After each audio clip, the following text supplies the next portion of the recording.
What advice would you have for entrepreneurs that are feeling stuck because they can't get out of the daily grind? They can't elevate themselves up.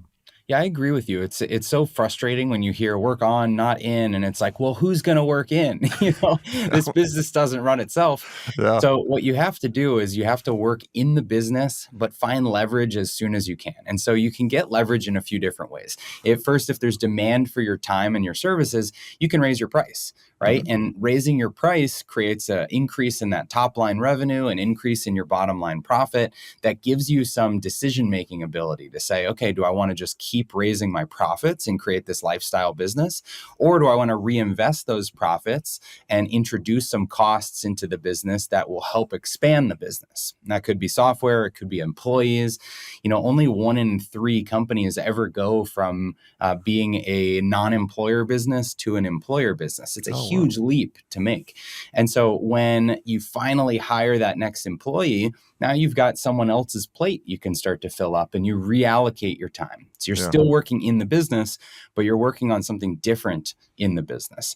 And so Yeah. that's what I think we're all trying to do is we are working in the business until we can work on the next floor of the business and then the Oh, next floor yeah. of the business and the next.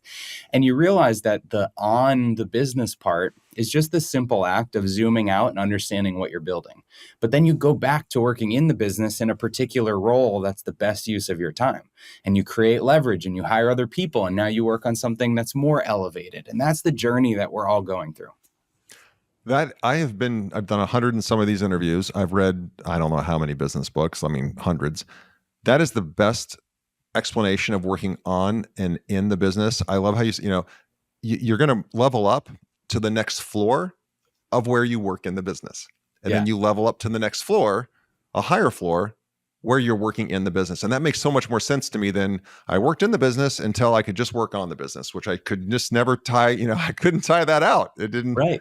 It didn't make sense. I love that. That was a great explanation. And by the way, if it's sounding like because I keep saying, Trainual, the best one, I believe in this product. So this is not a paid placement. This is not a paid placement for Trainual. We use it. We love it. My director just got back from his conference and is just over the moon with things that we can do to improve our business. So that's thus the enthusiasm.